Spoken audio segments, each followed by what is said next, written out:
现场以及所有屏幕前的观众朋友们，大家下午好！欢迎来到由网易暴雪主办、由量体育 VSPN 为您带来的2018炉石传说中欧对抗赛的比赛现场，我是主持人小袁。本次中欧对决从9月26号至今，已经为大家奉献出了6天最为精彩激烈的中欧对抗。那今天已经来到了最为关键的决赛日。 3位欧洲选手和1位中国选手即将在今天的决赛舞台上向冠军殊荣以及一台专属于冠军的阿斯顿马丁发起冲击。那么，首先我们还是要来看一下各位选手在今天舞台上的对阵信息。今天首先要进行到的是半决赛的2场比赛，第一场比赛将会是由太子来对阵到 Orange。 而第2场比赛将会是由国手小 T 来对阵到 Fury Hunter， 那么总决赛将会由2场半决赛的胜者来进行最终 PK 对决，谁能够赢得冠军荣耀，开走阿斯顿马丁？让我们共同期待他们的奉献出的精彩的比赛吧。那么首先我们要请出的是今天第1场对阵的双方选手，首先是人气与实力并存的荷兰选手太子。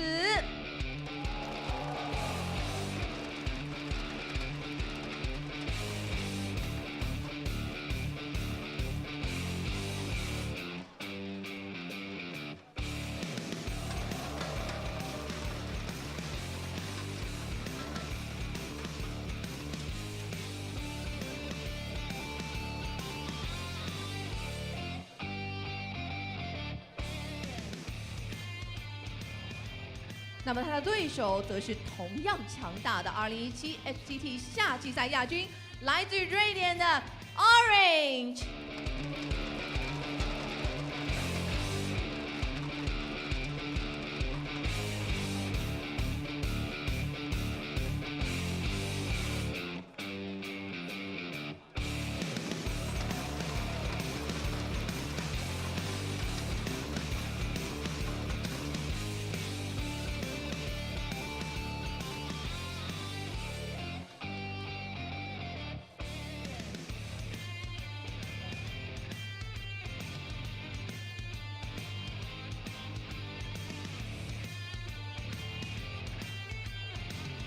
半决赛首场即将打响，到底谁去谁留？让我们把画面交给今天的解说席。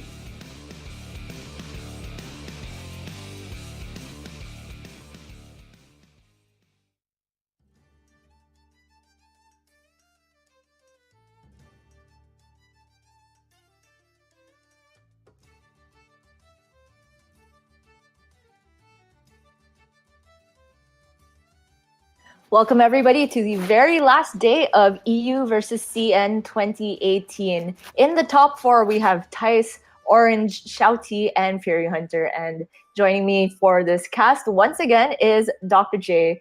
How excited are you, Jace? I am extremely excited. I am looking forward to the games today. I'm looking forward to someone taking home an Aston Martin. I'm looking forward to everything. There's not much I can say about this, but I am so excited to see the games today. As we can see here, first up we have Tice versus Orange. Already starting off with a really strong set. Yeah, I can't think of too many other players having a match that would be a bit any more epic than this. These two guys have had so much experience throughout Europe and in the entire global scene. They've had combined appearances in Worlds and other huge tournaments put together. They probably have almost more tournament accolades than any other 2 players I can think of. Yeah, both these players are very successful in their Hearthstone careers. As we can see here, they're just going over, the lineups and how they pair out deck-wise. As you can see, they're already showing probably what Orange is going to ban in that Tempo Mage. Tempo Mage is very strong against Orange's lineup, as the majority of his decks will not have that strong a matchup. Orange's issue here is going to be trying to slide that Quest Rogue through somewhere on Tice. Yeah, I didn't even know that the Tempo Mage was favored to nearly 90% against this, but if you look at that, it seems like it has to get banned out as it's very strong against everything else Orange has. And I gotta say that Quest Rogue, as usual, has been the deck that has defined the entire meta for this tournament. Most people are either bringing it or targeting it. Yeah, Quest Rogue is a very strong deck, and it's crazy to think of how much it has shaped the meta. Like you said, people either target it, but sometimes even those strategies tend to fall through. And then if you're banning it, well, there might be another deck in the lineup that's very similar to Quest Rogue, just maybe not as strong. And you can't ban that one as well, so it's definitely a double-edged sword when it comes to that deck. But I would assume that most players, they feel really comfortable with it, especially at this high level. Yeah, I definitely think that Orange and Fury Hunter have shown very, very skillful piloting of not only that deck, but everything else they have in their lineups. And those two guys have perhaps the slower lineups, whereas Thais and Shouty have brought relatively aggressive ones. So the field is split down the middle, and I'm very excited that both of the aggressive strategies are facing off against what they want to target. Yeah, I think the majority of the players in this tournament went for a very aggressive strategy. Even from the European region, we saw a lot of the players go for aggro instead of the control or anti-control. I mean, we saw things like even Shaman. There's an odd hunter currently in the top 4. So definitely a couple of different approaches to how these players thought that aggressive strategy would work. And as we can see there, like I was mentioning earlier, Orange has to ban out that Tempo Mage, has to give it the respect it deserves. And Thais, he had one of two options, could have gone for the Warlock ban or the Druid ban.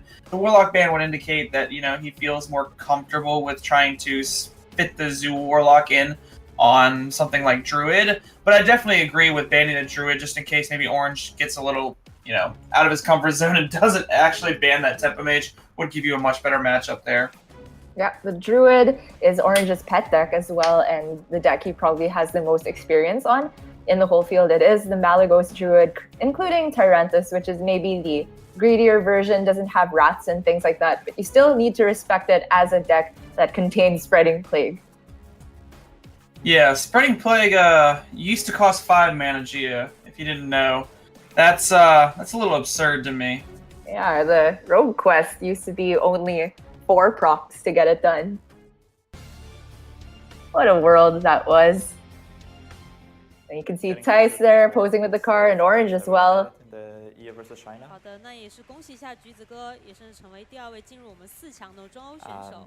Now getting through to the semis, I feel like my goal is really, really close, winning the entire tournament. So I feel amazing right now. It's great.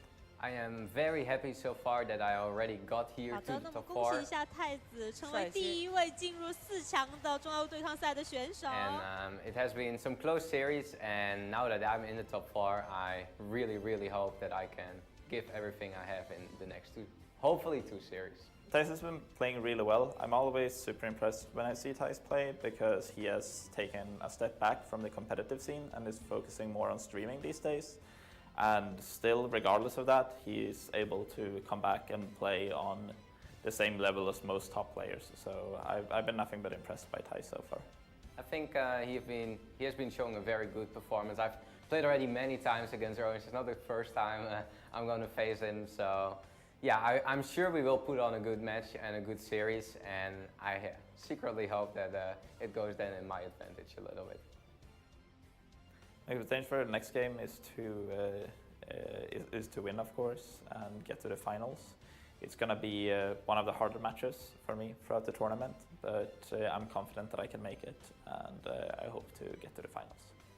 I'm Orange, and I came here to win. Watch your Thais. I'm ready for the tournament, and I'm going to win it.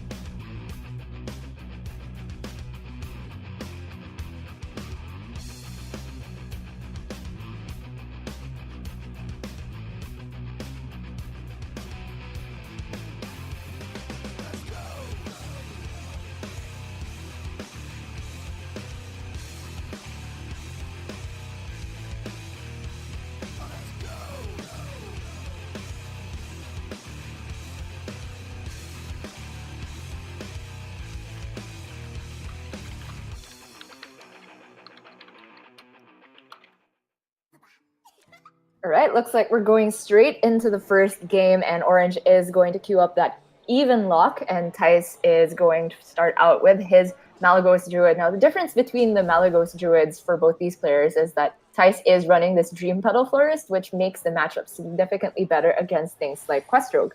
But I don't know if that card will be particularly good in this matchup. What do you think, Jace?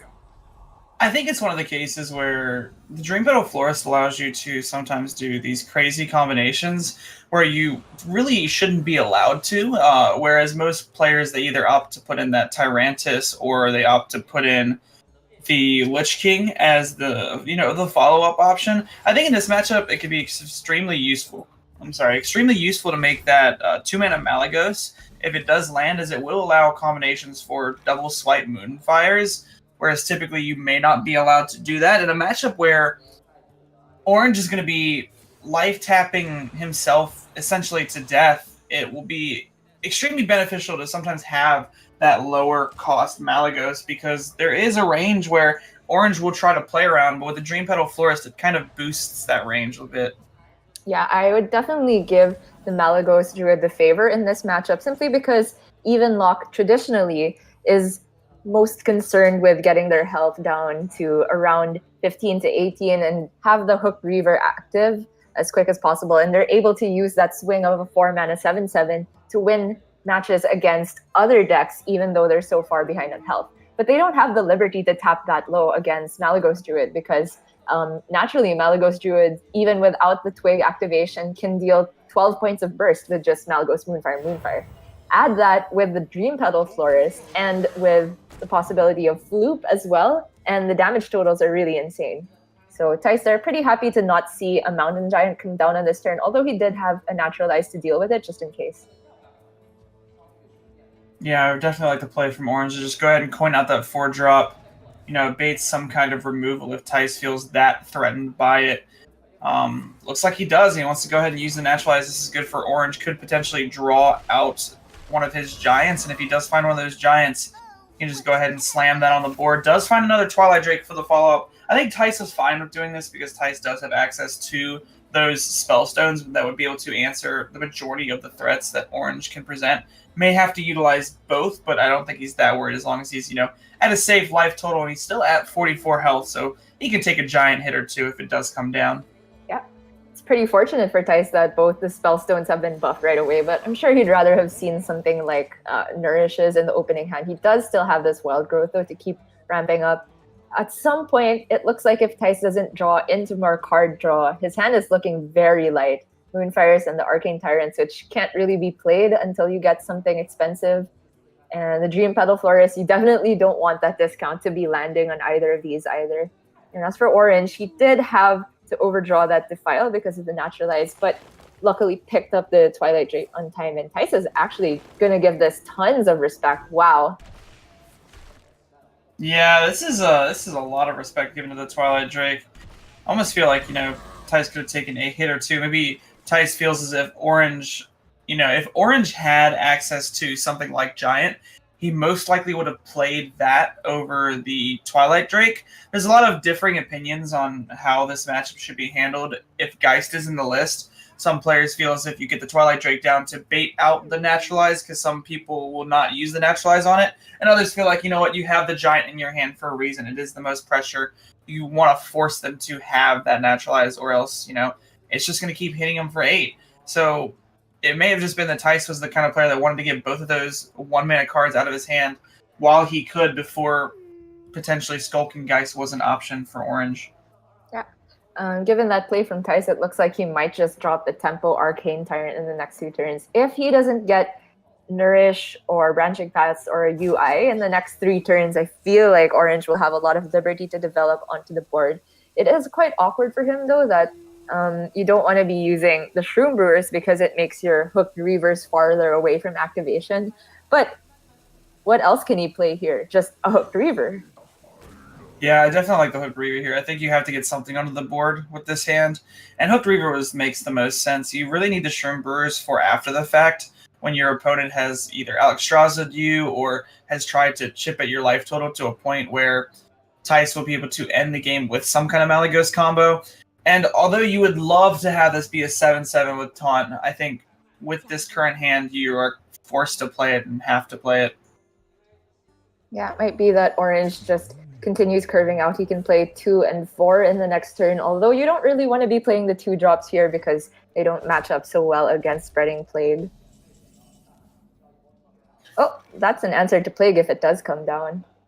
Yeah, I think Tice will be very careful to try and not use the Plague into a Mossy Horror unless he is physically forced to. He's still at a pretty healthy life total, and he goes for the hero power phase. Sometimes in certain matchups as Druid, you would want to kind of hold that hero power back, but this is one of those matchups where you don't mind too much as long as you kind of have that burn to follow up, and Tice has already seen one Hooked Reaver on the board, so he has no issue kind of reducing Orange's life total, even if it does get to that 15 range for potentially a second Hooked Reaver.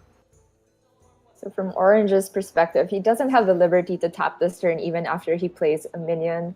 So if he goes 2-drop plus 4-drop, I wonder if he's forced to actually use the Hooked Reaver, the second one, for just a 4/4 body, because the Shroom Brewers are really, really valuable after you've seen things like Alexstrasza, or if Tice somehow manages to get minion pressure before the Malygos and puts Orange at around that 12 to 15 health range.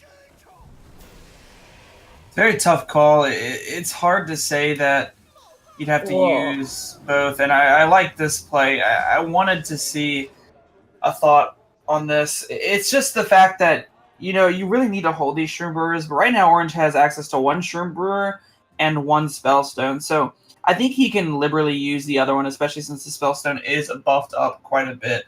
You really don't want to commit both Hooked Reavers, as you won't have the, you know, second one for that 7/7 punch. Yeah. So with that heal onto deliberately something that doesn't give Orange's face health, Tice, I think, should have a pretty solid read on the second Hooked Reaver being in hand. And I feel like this kind of play also says a lot of information about Orange's hand, because I don't think you'd want to expend the Shroom Brewer that way if you had some other 6-drop, for example, Black Skulking Geist or Dread Infernal. So I think Tice might know that the threat density in Orange's hand is pretty low. Yeah, especially because both Drake's already gone. The next highest pressure threat is going to be something like that Giant, or something that would cost, you know, 8 mana, for instance, Lich King or Bone Mare. And we see there Tice holding onto the Wild Growth, because right now Tice's hand is pretty lacking. If he does draw something like Ultimate Infestation, it is kind of a punish, but, you know, that's a 2 in 18 at this point, and he would much rather save that Wild Growth to be able to draw in the future turns. So I like the restraint from Tice, not just slamming the Wild Growth there, making sure that he has it for the next, for the basically investment for future turns. Yeah, it is very unlikely that UI would come off the top there. Anything else would be playable, so Tice just saves the Wild Growth for a potential draw. And Orange has picked up that Skulking Geist here. I think it's looking like a decent play, just because you don't really want to be slamming anything else at this point. He can take a value trade onto the Mind Control tech and then heal it up with the Shroom Brewer. It's actually going for Hellfire. Wow. Yeah, looking at this Hellfire, I do like it, as it does allow Orange to kind of keep somewhat of a board state and push some damage while also getting rid of Tice's board state. Orange is in a fairly decent position as long as he makes sure to have basically board initiative. If he gives the board over to Tice, that would have just been way too much damage that could have been racked up, and it would have forced the minions to trade in either way. So Malfurion, the pickup for Tice. It's funny how the Doomsayer works out, right? Like, before the Malfurion draw, it looked like Tice wouldn't have played any minions anyway, but Tice is just going to get the Malfurion down, and I think even though you're sacrificing the minions it provides, it makes sure that the hero power is now online. You can get the 3 damage to face, you can still have the mana to play hero power and Wild Growth in the next turn. It's just that the hero power does activate Hooked Reaver, but then again, Orange could tap himself to Reaver range anyway. I think that Tice is going to be very hesitant on using this hero power for attack. The reason I say that is because you are correct in that he'll be able to tap, but if he goes for the play now, what will happen is Orange will be able to... that was honestly a perfect draw. Oh, that was a perfect draw. So if it wasn't for that draw, typically what would happen is Orange would have to life tap himself to that range, and then afterwards play the Hooked Reaver with not much follow-up. But since he drew the Giant, that is the best follow-up he could have. Yes, that is insane. The only, technically, maybe you can call it a 3-cost minion in the even lock deck. The best Orange could have done without having drawn that is just play a 2-drop, and the stats difference is insane now. Tice with this Alexstrasza pickup, it is completely useless in this situation as Orange is at 15 already. I don't think... Wow, I was just going to say, I don't think Tice wants to play it just as a minion to contest. But the thing is, if he doesn't draw something good with this Wild Growth, then he might just be forced to drop the Dream Petal and discount the Alex, which is not too good either. He needs this UI soon. It's a very hard decision here for Tice, as the Wild Growth does get something closer to Ultimate Infestation. But the Alexstrasza directly contests these 2 minions on the board and effectively saves Tice a bit of life. I don't think Tice is necessarily going to need to have this Alexstrasza for the 15 damage. What he's going to need right now is to stop these minions from going face. And Orange doesn't have too strong a way right now to deal with this Alexstrasza. The best way to deal with it would be something like Dread Infernal fully upgraded Spellstone. But as we can see, Tice fit the Alexstrasza down a turn before that was even possible. Yeah, he is 1 mana short of going for the Dread Infernal and Spellstone. Orange could maybe tap into a Defile, which would make Spellstone Defile really strong. Alternatively, Orange could set up just Dread Infernal and Sun Fury and then just send everything else face because he's protected behind 3 taunts at that point. Yeah, Orange is just thinking about how he wants to answer it. The Defile plus the Spellstone would be fairly strong. We have seen that Tice did burn one of Orange's Defiles with that naturalized play earlier. So there is only one of Defile in the list. So currently the best answer Orange has to this minion is either trading or committing both Spellstones, which I don't think is something Orange quite wants to do. Ooh, and there's a Lich King drawn. He may just go for answering it with both Spellstones just because he doesn't have, a better play. So this also puts Orange at a safe health total away from Malagos Double Moonfire. And I don't think he'll be too concerned about that at all, the liberal use of healing, because he did just see Alexstrasza. So now if Tice wants to go for a big Malagos combo, he'll have to do it in kind of an honest way. And wow, the draw for Tice has been absolutely awful. My goodness, Wrath and Moonfire, the cards off the top are some of the worst. And I think Tice is just going to clear... Oh, sorry, use that for draw, of course. And Twig of the World Tree. Can't even swing face here unless you want to take 7 damage. Yeah, I don't really think he can afford to take 7 damage, although Tice would love to get that weapon going. And for Orange here, he is just in the driver's seat. He has a strong board, and Naturalize already been used. Both Spellstones, there are not great ways to answer these minions outside of the second Naturalize. But if Tice draws the second Naturalize, that means he's not drawing anything else impactful. And even Ultimate Infestation doesn't appear to be enough to stop this onslaught. Yeah, even if he does get the UI, he might just have to commit a Moonfire as well just to not take the 7. And Orange just has threats for days. Even the Ooze to add insult to injury. Not that Tice would have had the time to get the Twig completed, I suppose. Tice is going to need some kind of miracle draw here. That is a start. It is a start, though. If he can find the Naturalize, he can find something else.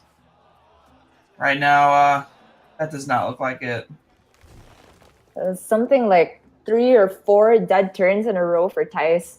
And that is really unfortunate, but this will just be the game. Sometimes you just have all your card draw in the bottom 10 of your deck. That is really sad. That's one of the risks of playing Malagos Druid, is that you have so many awkward combinations of cards that you can draw, especially with something like the Dream Petal Florist. For instance, if Tice were to be playing, Lich King, which is kind of, I would consider more standard than the Dream Petal Florist list, maybe he could have developed the Lich King and received something like a Doom Pact in order to clear the board. So it's really those minor tech decisions that in certain matchups that matter a lot. I don't believe Tice was going for, trying to really bully the even Warlocks with his Malygos Druid. He really wanted to make sure that it was good against Questroke as he wasn't banning it. So I definitely think the Dream Petal Florist inside of the deck list is correct. It's just the fact that, you know, sometimes, unfortunately, if it were something like a Lich King, that game could have been winnable. Yeah, that is too bad. But now, Thijs, I think looking at the bigger picture, shouldn't be too upset about losing to the Even Lock in particular, because at some point it might have been able to get some wins against the Zoo from Thijs, for example. It is really this Quest Rogue that he's meant to bully, and he had the same lineup as RDU earlier on, and I think RDU did queue into a Quest Rogue lineup at some point in the tournament, but failed to complete the reverse sweep. So it's on to Thijs to kind of avenge his friend and get the Aston Martin in the process. Yeah, Thijs' biggest issue is going to be getting his Malygos Druid through, although I think the Malygos Druid is very strong, and it is Druid. It does Druid things sometimes.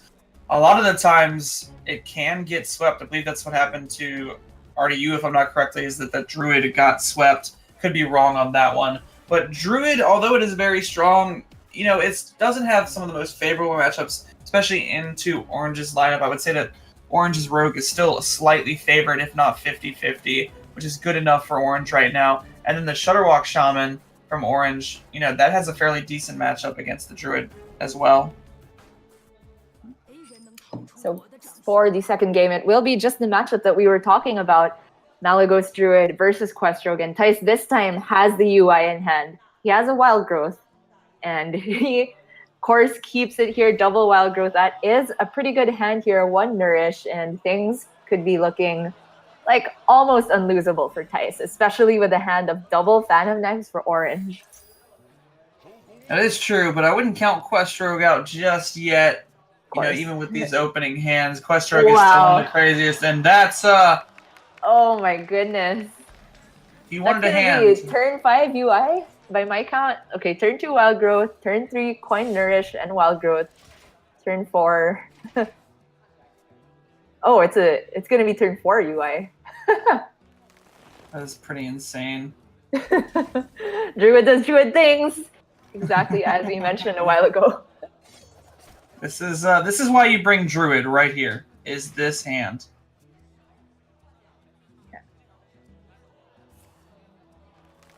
Oh, wait. Yeah, that would have been still 1 mana short. That's my mistake here. So it will be a turn 5 UI. That's nothing to scoff at either.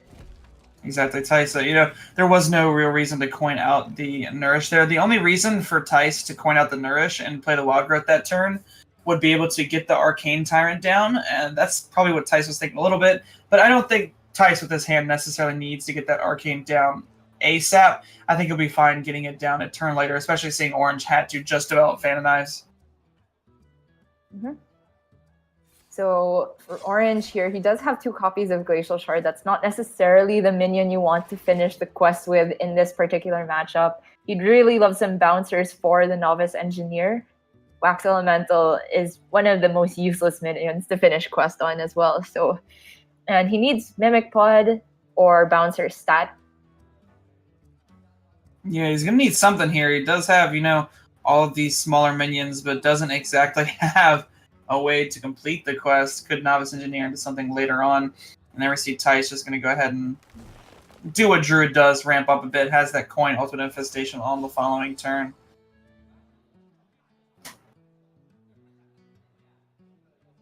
So Thijs here, there is some merit, I suppose, for possibly holding on to the Arcane Tyrant. I remember Nairia mentioning something about, like, at some point against Quest Rogue, sometimes you don't even want to play any minions, so you don't give them a possible Sonya target. And I think that's the reasoning for holding on to the Arcane Tyrant here. When you're playing against a deck which can most likely just vanish things away or freeze things, and when you have a hand this good, sometimes you don't even need the minion pressure to get there. Yeah, I do like this from Thijs, holding on to the Arcane Tyrant, really making sure that Sonya is not a possibility from Orange. He'll most likely play it next turn, as he will need to get cards out of his hand, but we'll also have that guaranteed 5/5 onto the board. So, you know, he's putting a minion onto the board next turn, so it definitely makes sense to try and get that Arcane Tyrant down on the board as well. It's kind of funny to me how in these two games we've seen the polar opposites of the Druid hand quality, the very worst into the very best, and second UI is available for Tice. If this card draw, it won't even be enough. With Malygos already, things could be looking very dicey for Orange. Yeah, you even see Tice respect the possibility of the bouncers onto the already novice engineers if something like a Vanish were to come out next turn. And I really like that. It's a very subtle thing. You know, 5 damage was used into a 1-1, but at the end of the day, it means that Orange potentially has less time to get his quest done as quickly as possible. It might be that Orange is forced to Vanish on the following turn just to have some bounces in hand. He can go for Wax and then Vanish so that it would be 4 procs of the quest, and he would only need 1 more bouncer or Zola at the end of it. Mimic Pod's pretty welcome side as well. I think Orange can afford a Mimic Pod here. Doesn't necessarily have to utilize this advantage just yet. Is under a bit of pressure, but does have access to the Glacial Shards if he does want to just play out 1 and try and stall out for a little bit if he feels that threatened here. The upside of the Vanish is that it will just burn away the Arcane Tyrant because Tice's hand is at 9 cards. It will also force Tice to overdraw the next card off the top. Sometimes when you feel this far behind, you need to go for those risks, which seem like unoptimal plays, but sometimes you just burn something crucial like a Malygos or Floop, or even 1 swipe out of the pool can be a huge deal. So Orange is actually just going to go for the Vanish here. I think he can safely play off both Wax Elemental as well. It's very unlikely that Tice will be able to clear both.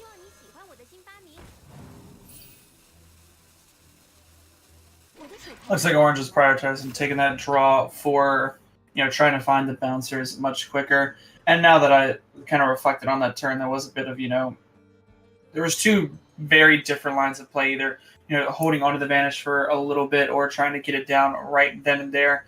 And seeing what Orange did, I do like getting the Vanish down there. It is a bit of a risk to something like a tempoing out Malygos or anything like that.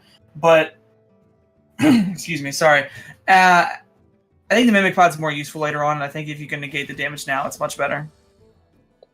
Tice there is going to take the turn to develop Malfurion, and since he's clearing off the Novice Engineer, the Hero Power before DK is the right order to fit in that 1 extra armor. The very awkward thing about having the Ghoul vanished into your hand is for possible Dream Petal bad targets later on when he draws it. I'm not sure if Tice will necessarily need it since he has Malygos Floop, but without Alexstrasza and any pieces of burn, he's very far from actually getting the combo done. And wow, Mimic Pod into Sonya.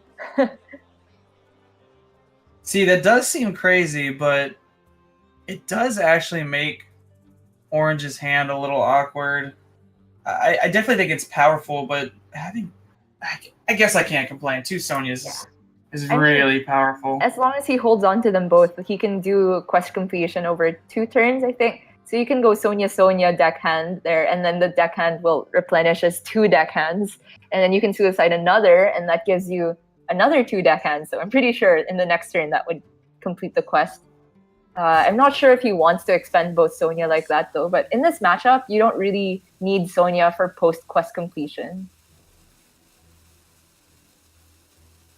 Yeah, that's why I was a little hesitant to say that Sonya was extremely strong, is just because you don't necessarily need it after the quest completion, and Orange is only 1 bouncer away from quest completion.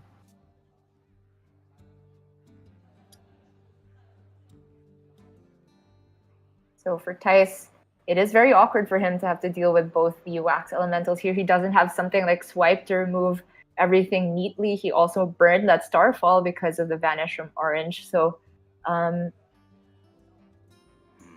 he can technically remove both with the use of Spellstone and Hero Power and Branching Paths as well. To be honest, if you're Orange here, I think as awkward as it is, I feel like you have to do that. Or if you're Tice here, you have to do that. Because he's on 4 or 5 of that minion. If there is any bouncer left, that quest is done. And especially if the Mimic Pod was on something like a Zola, for instance. I do believe Zola would have gotten played over the turn that did happen. So I really like this Branching Palace play from Tice. I don't actually believe he can actually answer both of them, as he's not able to attack with his face. I mean, it makes a lot of sense as well, because if you expect Sonya other than other bouncers, then technically you can't suicide the Wax Elemental anyway, because it doesn't have attack. But now Orange has his choice of how he wants to do this. 1 Sonya plus a lot of deckhands, 2 Sonya plus deckhands, just to make it more awkward for Tice to be able to remove things.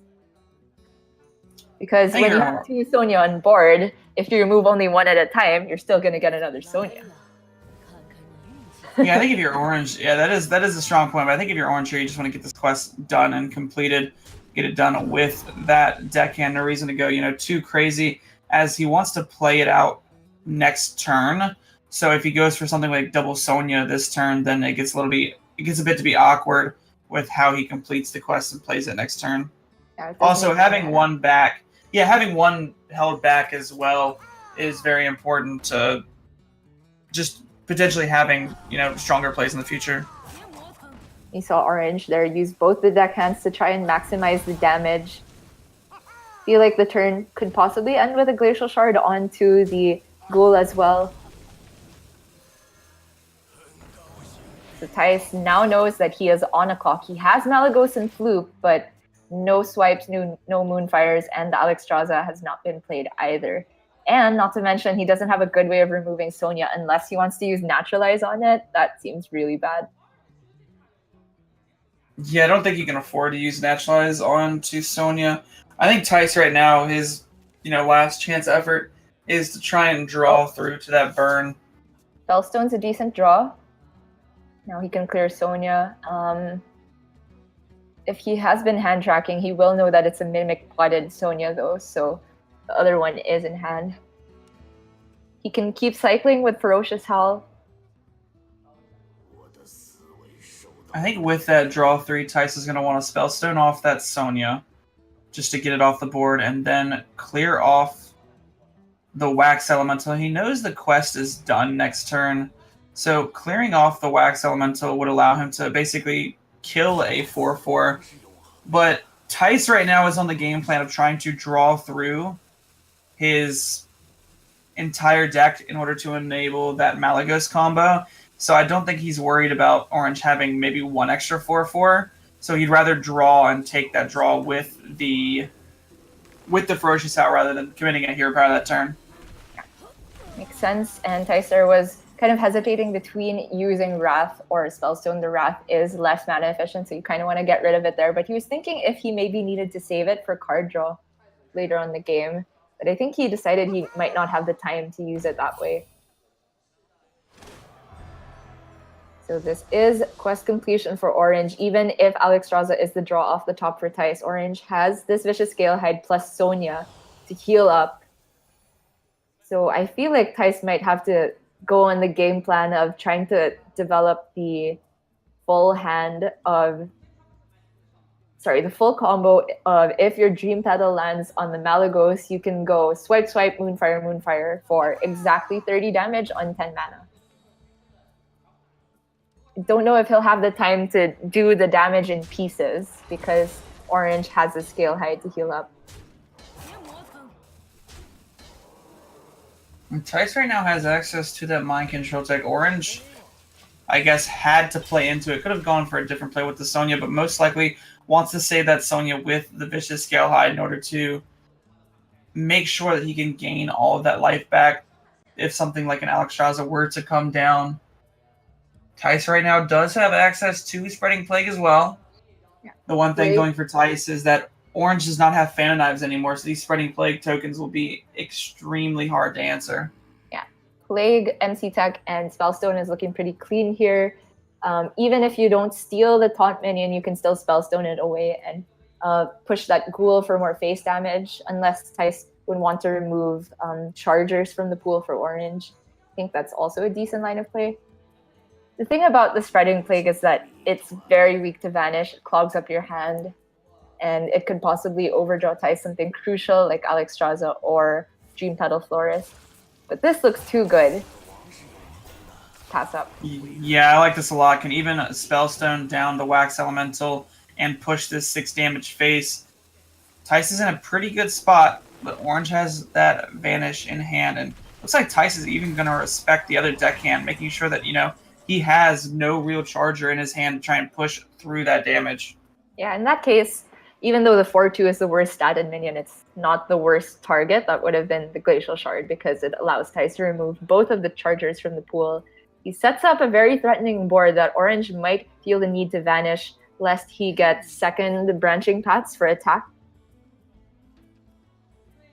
Yeah, second branching paths for attack would be pretty absurd here. I think Orange is going to have to respect that card and commit the Vanish here. Leave only the Ghoul and 2 of the Scarabs will come back. So not the worst case scenario for Orange. The Scarabs being in the hand are actually kind of a detriment because with Dream Petal Florist in the list, it makes it very hard to get Florist down and be able to reduce Malygos. Yeah, it is quite awkward and possibly the reason why Thijs hesitated on that Spreading Plague, but just couldn't turn it down. That is, however, both Vanish used, I think, so Thijs can play out the minions. Okay, so that was a non-crucial burn for Thijs there. I gotta say, there's quite a few cards that could have made a huge difference if they were burned. The second Swipe, second Moonfire, Dream Petal Florist, and Alexstrasza are all crucial, so it was like 50-50 for Thijs to not burn something good.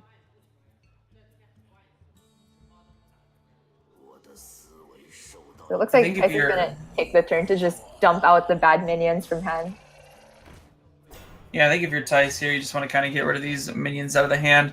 It is still hard for Orange to quite answer these Scarabs, as he doesn't, have Fan Knives anymore. The Vanishes are gone. There's still a second Spreading Plague waiting in the midst.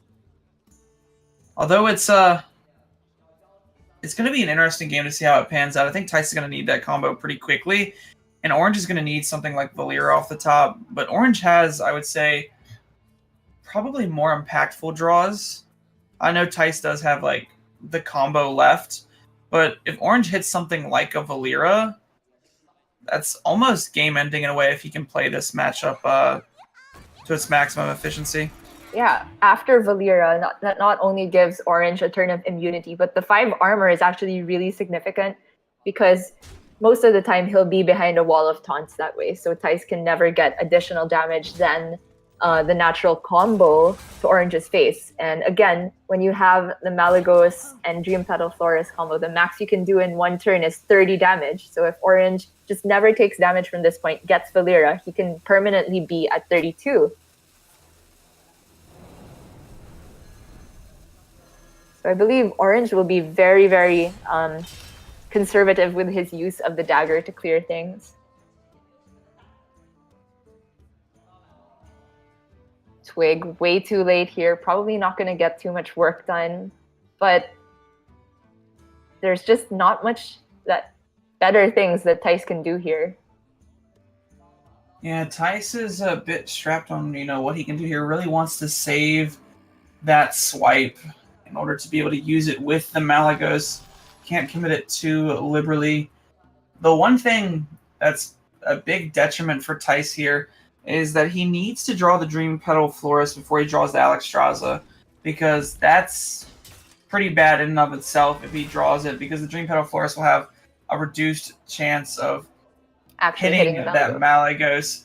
On top of it, he also has Floop in his hand, so Thijs is thinking about playing out this Floop in hopes of drawing the Dream Petal Florist before the Alexstrasza, that way he can reduce it, that way he doesn't hit the Floop either. Yeah. Thijs is aware that if he can guarantee the Dream Petal onto the Malygos, he doesn't need Floop at all, unless Orange was to get above 30 health with Valeera at some point. But I think the game plan for Thijs would have been highly dictated by whether the Alex or the Dream Petal came first. If he drew Alex first, Thijs could go for this game plan where he sets Orange to 15 and then over 3 turns does something like Malygos and then Floop Swipe and Moonfires, which is enough to get there. However, this plan is weaker to things like Vicious Scale Height, so Tice is going for the plan of all in on the Florist, and for his sake, I hope it is the next draw off the top. Yeah, only has 6 cards left, could find that Alexstrasza. I mean, I guess there are some very cute plays where you can Alexstrasza your opponent and then naturalize your own Alexstrasza where they can't Vision Scale Hide. That is very cool, yeah. It's a very optimistic world that Tice would be living in if he does have that fortunate opportunity to be able to do that. Yeah, even if that does happen, at some point you're forced to play the Malagos. And if that happens, he still has a Scale Hide target. So Tice knows Alexstrasza is not going to get the job done if there is any healing in Orange's hand. So he really needs Florist. He did save this next Plague, though, just to make sure it can stall a bigger board from Orange. And without the Fan of Knights, he will have some more time. Okay, there's a Ferocious Howl can enable him to draw more. Is really going to be looking to try and get something here. Branching Paths.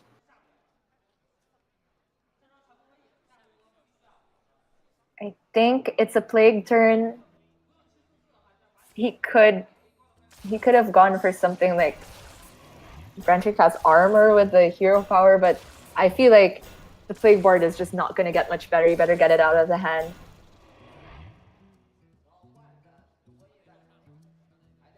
Where is this Florist?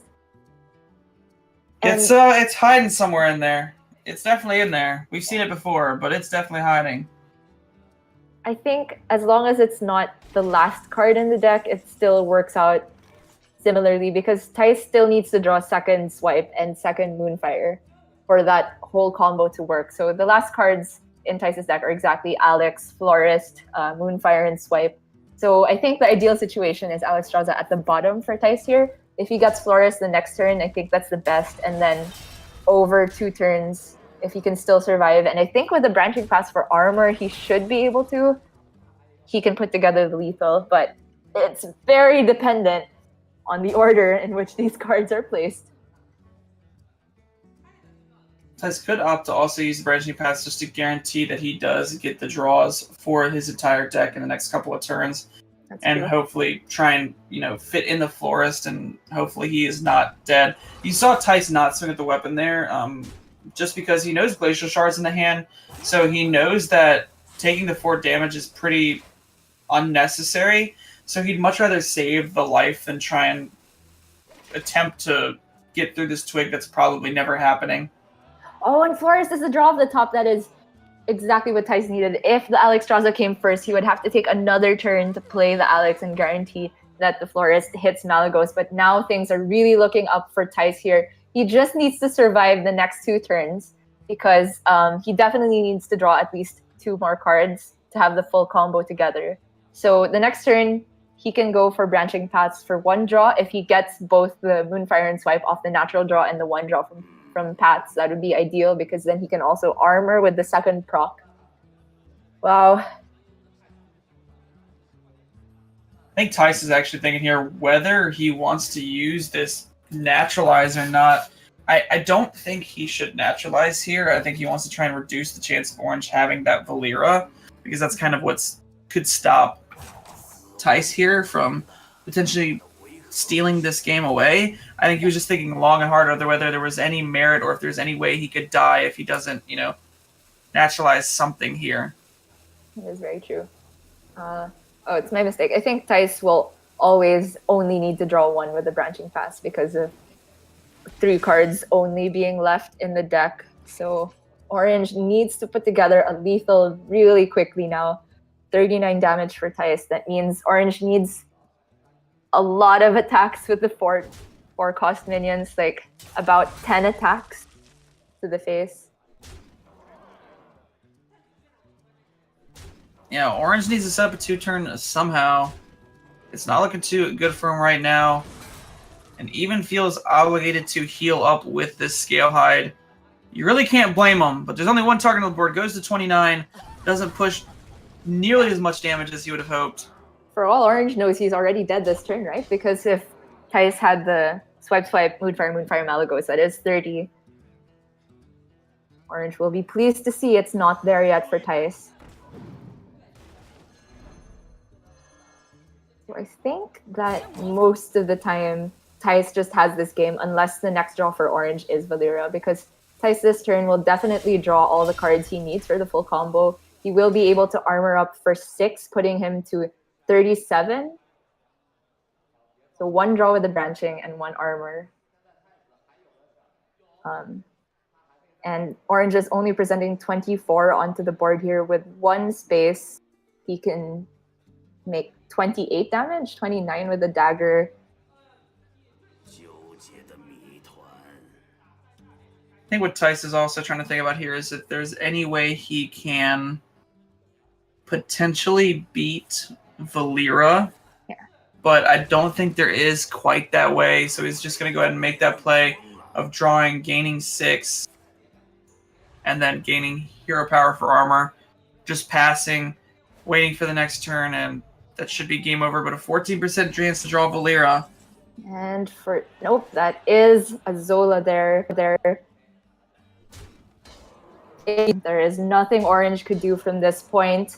And Thais, with the exact 30 damage from hand, once he draws the last card in his deck, which is Moonfire, will be able to sneak in the win with Malagos Druid against Quest Rogue.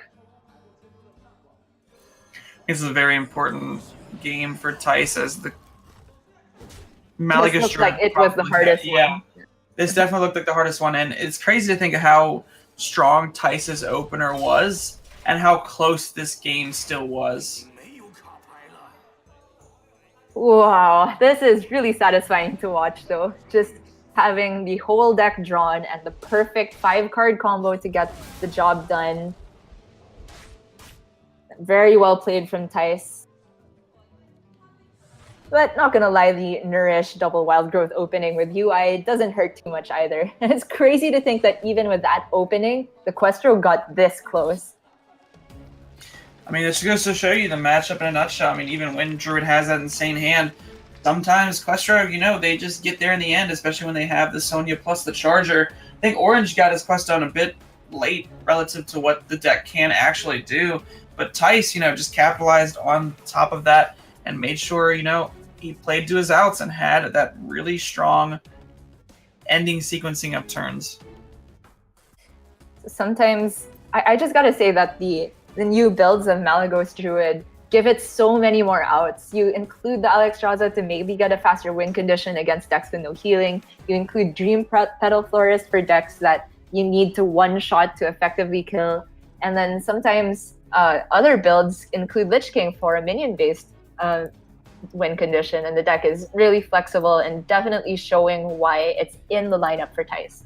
So now he just has to win with his Odd Rogue and Zoo.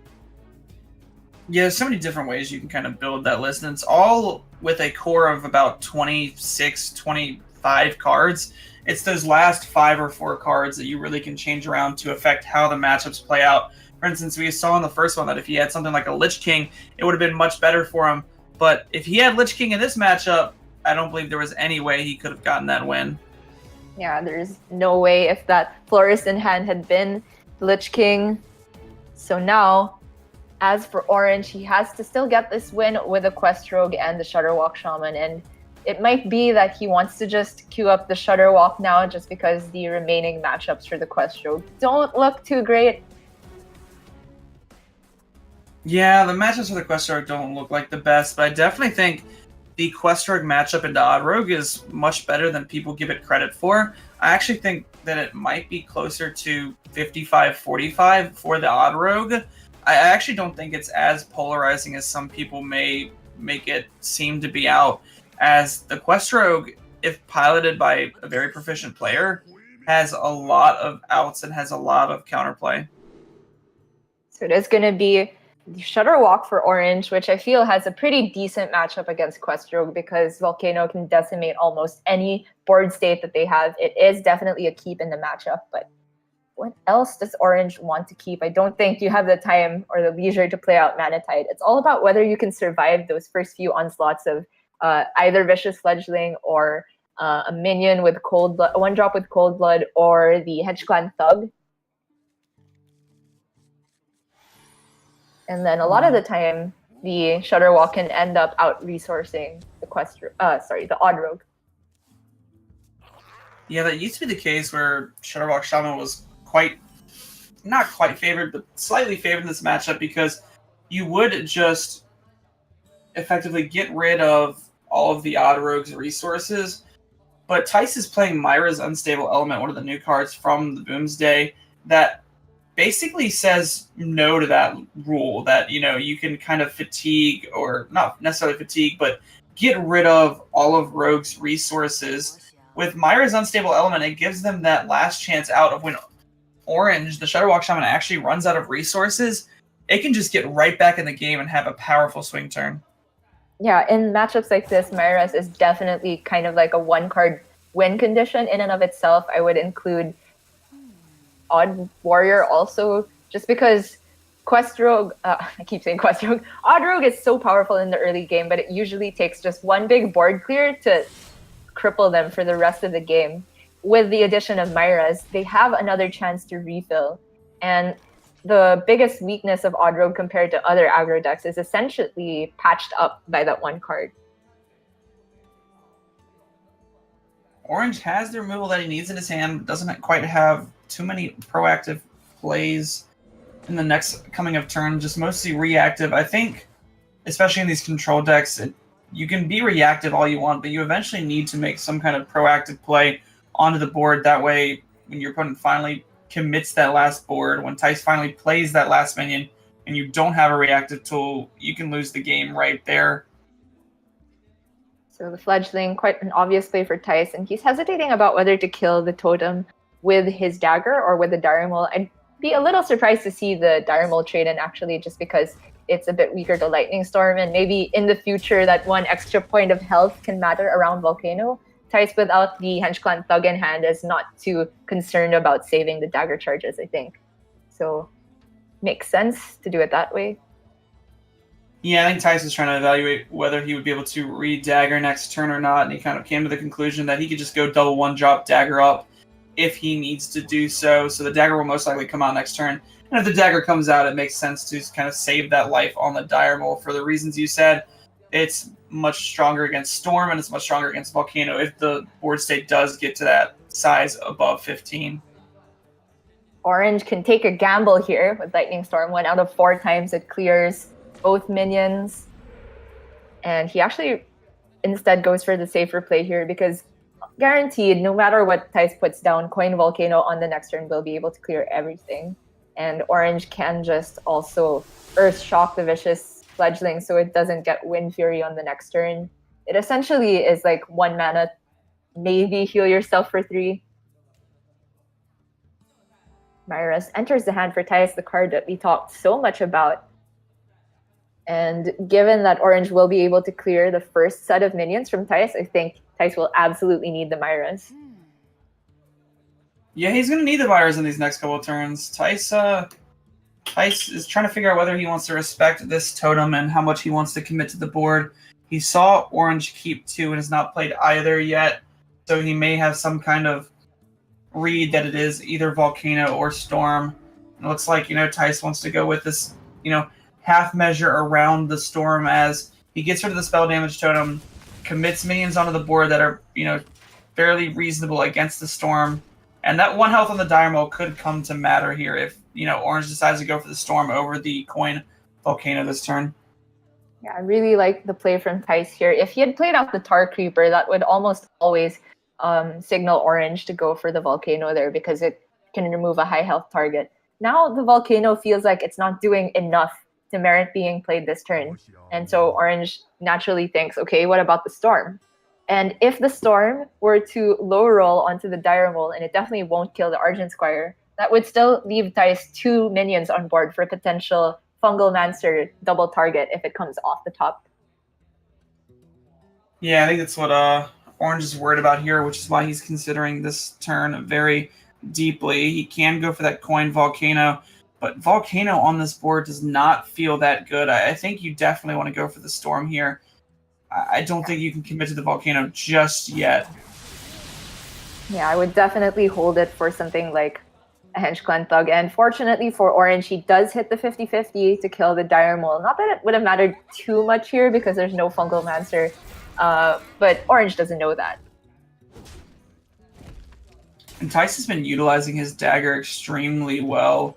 Has just been making sure to kind of fit those dagger swings in every single turn and getting that dagger up every single turn. It's a very subtle point, but a lot of the times it can matter a lot in matchups as you get that 2 damage over and over and over, kind of like a Hunter hero power that just can be weaved in every single turn. And at the end of the game, if Tice finally gets that lethal damage, it's going to be because of his dagger management. Yeah, in terms of mana for damage value, that's actually better than the upgraded Odd Hunter hero power, and that tells you a lot. And the fact that you can send it at minions really goes to show why Odd Rogue has been such a persistent deck in the past few metas. And now Tice, you mentioned that thing about the weaving in the hero power can really come in handy. And I can't help but remember that one game from RDU where he was 2 turns in a row was 1 off lethal. And if he had maybe just fit in 1 dagger charge to the face, at that point he could have won the game. So Tice is going to be very conscious about how he weaves in this damage. Ooh, and the Blood Knight just turned too late. It's still it's still an okay draw. I mean, 3 out of 3-3, especially after seeing 2 storms at this point. Sure, Tice isn't too upset with that. Could have been a 1 drop, but definitely would have rather gotten that down sooner rather than later. Yeah, I would have been so strong. You're essentially adding +8 health to the board. Well, I guess you remove 2 of the Divine Shields and makes it really resilient to Volcano. Of course, we see from Orange that he has 2 Hex in hand, but just the fact that if Tice had played the Blood Knight for a huge minion there, it would remove a lot of what Orange is capable of doing in 1 turn by forcing him to Hex here. And now, no matter what Tice puts on the board, Volcano is a big punish. Wouldn't be surprised to see Tice potentially commit to just playing out both the 3 drops.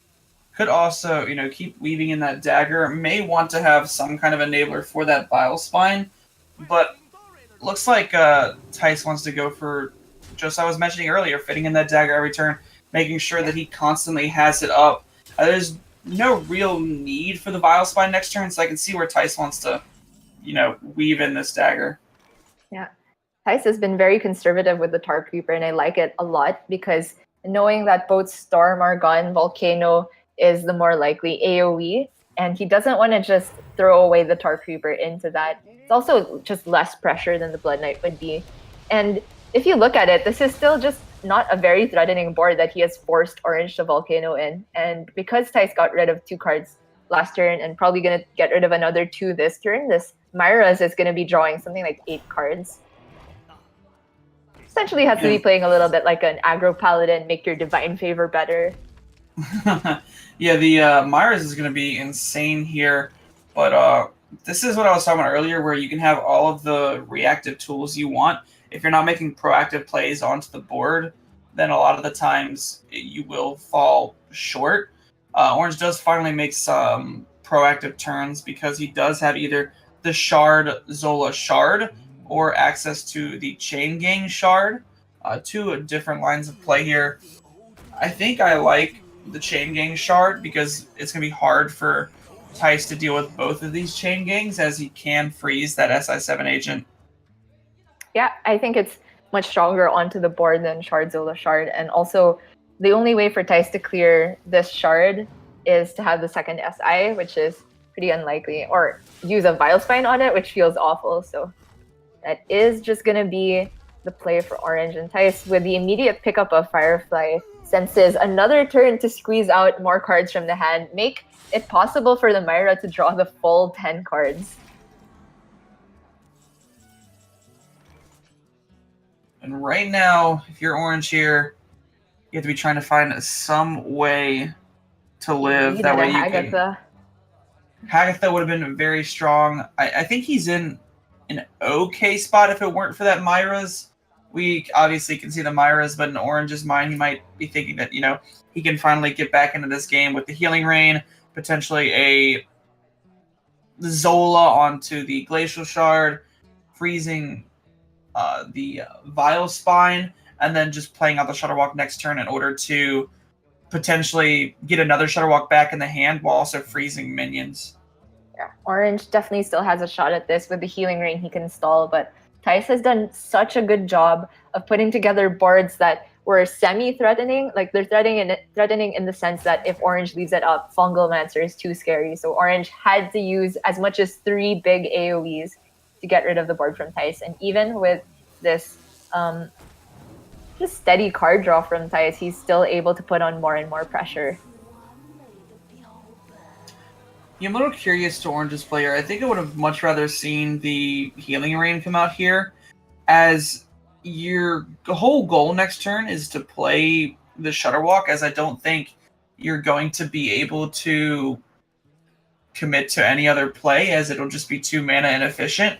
So if you have to commit to the Shutterwalk, it makes a lot of sense to get the Healing Rain down, as you may not be able to have enough life total to securely Shutterwalk and live for a turn. Yeah, that makes a lot of sense. Looking at it now, I think Orange, it's second Volcano or Hagatha bust for him now. Just playing the 1 Healing Rain is not going to do enough, and Tice has the liberty to take some minion trades, or at least use a dagger to clear off some of these things to protect his board. And the pool of Myra's cards is pretty good. The only thing I think he could ask for more is like Leroy here. But he has Fungal Mancer and Cold Blood for burst. He has Deadly Poison. It's looking really strong for Tice here.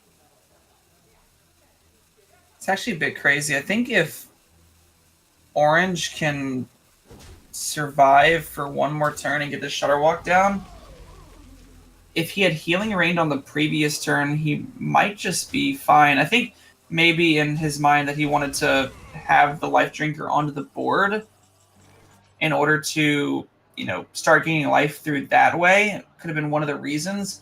But if Shutterwalk comes down here, it could potentially... it's so hard to say. I keep going back and forth with what I want to say, because Shutterwalk does look very tempting here, and if you don't fit it in now, you do risk dying to some of these potentially very threatening plays.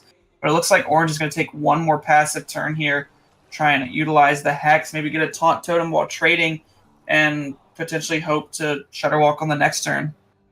Yeah, I think that is the game plan. Just stall 1 more time and maybe remove some of the minions on board so the freezes from the Shutterwalk could be more effective. If he keeps Tice's board narrow, then the freezes could possibly buy him another turn. But we can see that so much refill is available for Tice. Myra's putting in the work that it always does. Oh my gosh, so he can deal 12 with just the Fungal Mancer and the dagger, 16 with Cold Blood, 18 with Deadly Poison. Not quite there yet.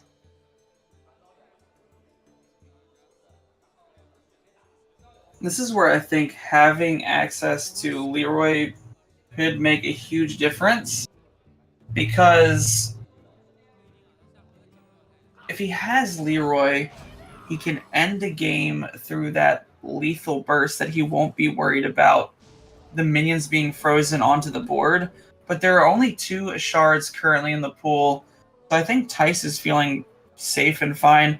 And I actually am not quite sure whether hero powering on the turn before was correct, as if you want any chance of winning this game, you either need to draw into one of the AoEs, like Volcano, or you need to play the Shutterwalk and potentially get the Shutterwalk back from Zola.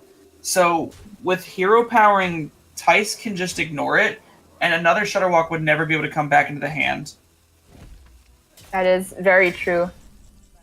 And Tice has set up a board that's resilient to Volcano anyway, resilient to Hagatha. He's made it so that there's pretty much nothing Orange could have done here outside of maybe like Volcano into Chain Gang, and if the Volcano clears all the small minions, maybe he survives. But yeah, even if the Glacial Shards hit the 2 strongest minions, I don't think this is enough to survive. And that will mean Tice is going to go up 2 games to 1 and only needs to win with Zoo now. And Orange still has Quest Rogue. Yeah, Orange still has that Quest Rogue. That's going to be pretty difficult, especially when the Zoo Warlock is the last deck left for Tice. And we see there how powerful Myra's Unstable Element has been to, the overall game plan of Odd Rogue. If it weren't for that card being introduced into the game, it would have been that scenario where Tice and Orange were both running out of cards. But since Orange had access to playing Shutterwalk and just kind of making a board state while freezing the minions onto the board, it would have been game ending there. But thanks to Myra's, Tice had enough gas to get them there in the end. Yeah, I gotta say, as a caster, sometimes we spend so much time talking about particular cards that never even show up in a game at the start of the game. But it seems like it was kind of lucky for us that we talked so much about Myra's, because it did end up playing such a crucial role in that game, and no less in the entire series now that Tice only needs to win with Zoo. Which, he's got two favorable matchups for him, and this is looking very good for Tice. The Zoo Warlock is notoriously favored against Quest Rogue, but also has a pretty strong matchup against Shutterwalk Shaman as well. The new tools that Shutterwalk Shaman has in order to deal with Zoo, it's only in one card, and it's Electra Storm Surge. That's really the only card that can kind of maybe give Orange a leg up in the series, as he will need to kind of assemble that with the Lightning Storm in order to get some kind of board pressure going while clearing up Tice's board. Yeah, I gotta say, it might play out very similarly to how the Odd Rogue game played out.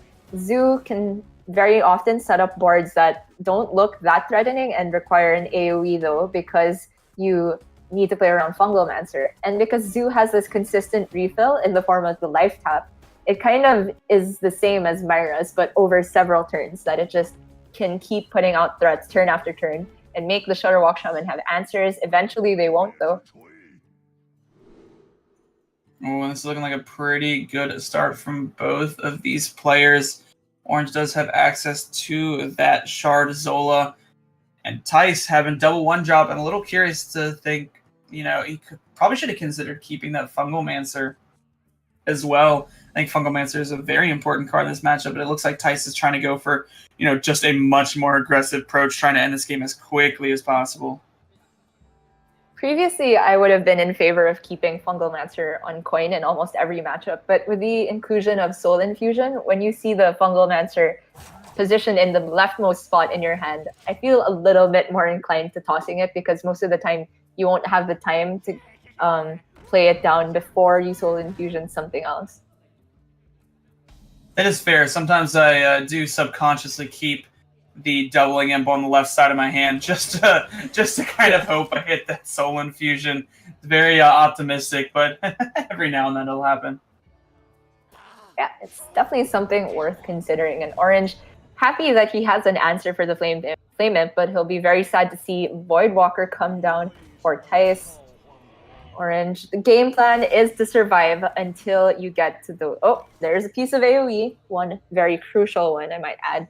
As the Shutterwalk Shaman, you're very sad to see Healing Rains in the opening hand. You definitely want the AoEs, and then you top deck the Healing Rains, stabilize afterward. Yeah, so looking like it's going to be a close series, as Tice does have that constant pressure. And Orange is finding those AoEs, finding that stall for quite a little bit. Tice is going to be very conscious to play around Mind Control tech. Wouldn't be surprised to see him potentially take some trades and then push some damage face. I would like to see most of the damage go face. The only issue is Mind Control tech. So I think the 2-1 will need to go into the Zola as to not, kind of get, I guess, wrecked by that card. So Tice is just going to take also the value trade onto the Glacial Shard to probably prevent any shenanigans with, protecting it behind Saronite Chain Gang. So best Orange can do is just Life Drinker here, and it's fine because he's drawn the Shutterwalk, just needs to survive to get until there. And this is definitely a matchup where you don't need the full combo. A lot of the times, the Shutterwalk swing in board state is enough to get you the whole game, even though you don't have infinite Life Drinkers.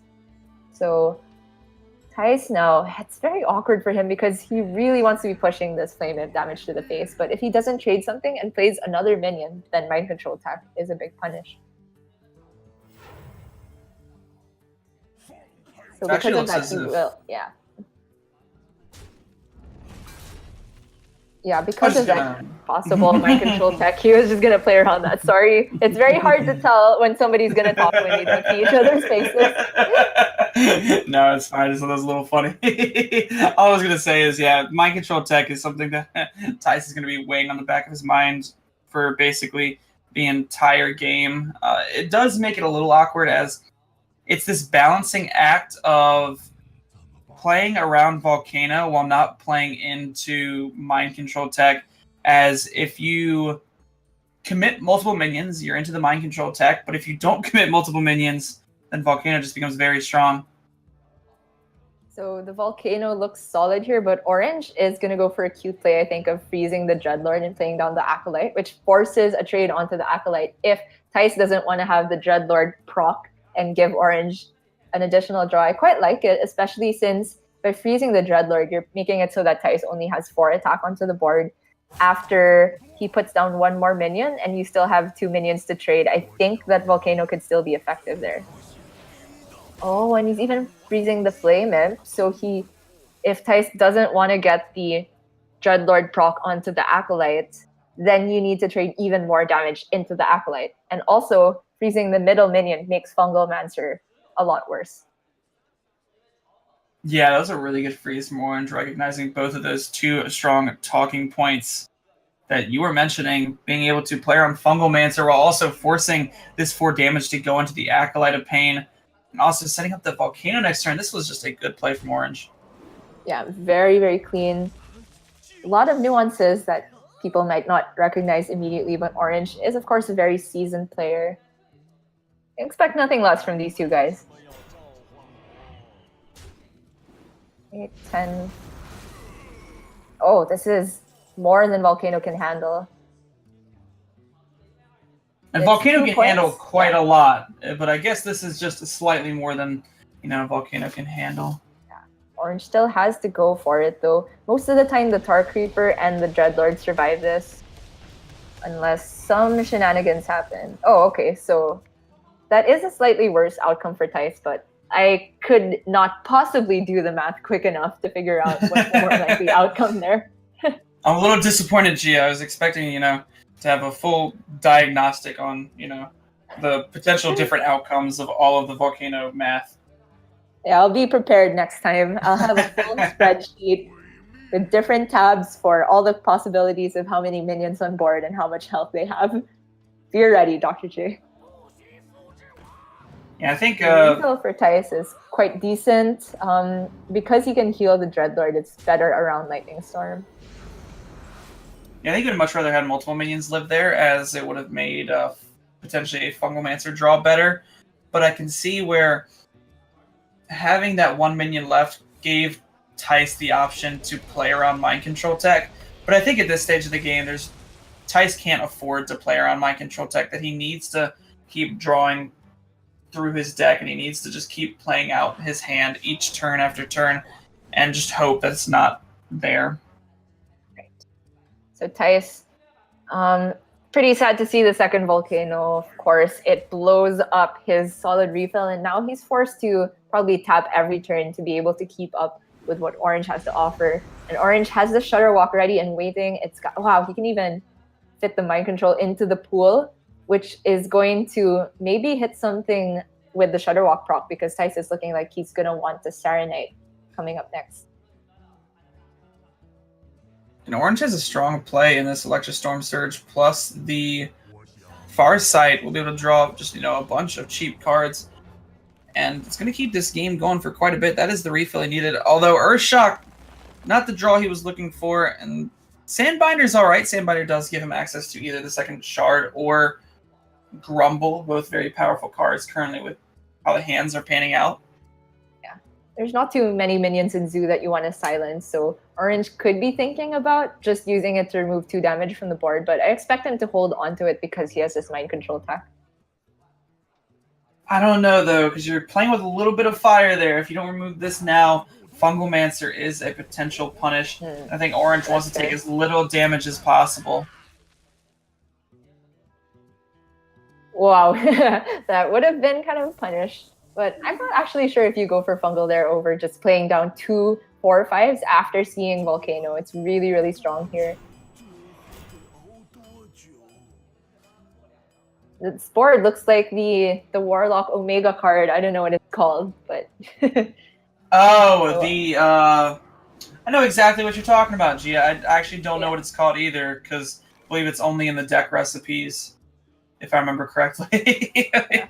I'm told it's good in Arena, but the legends and myths of Arena are unknown to me, a filthy standard player only. For Orange, though, because he's used double Volcano, this is a very awkward board to deal with. The pool for Shudderwalk is not much that actually deals with the board. Grumble looking very strong here. Wow. So that actually is going to be a full combo next turn if the Shudderwalk doesn't whiff. And even if it whiffs, it's very hard for Tice to actually answer this Grumble that's currently on the board.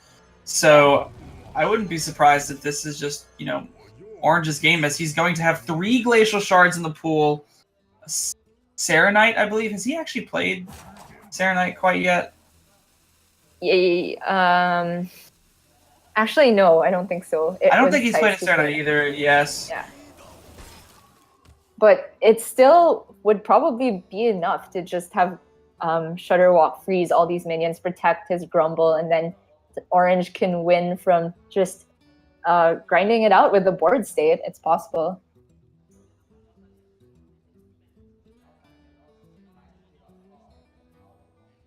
There's the possibility that Orange saves the Shudderwalk for after the Mind Control tech, though.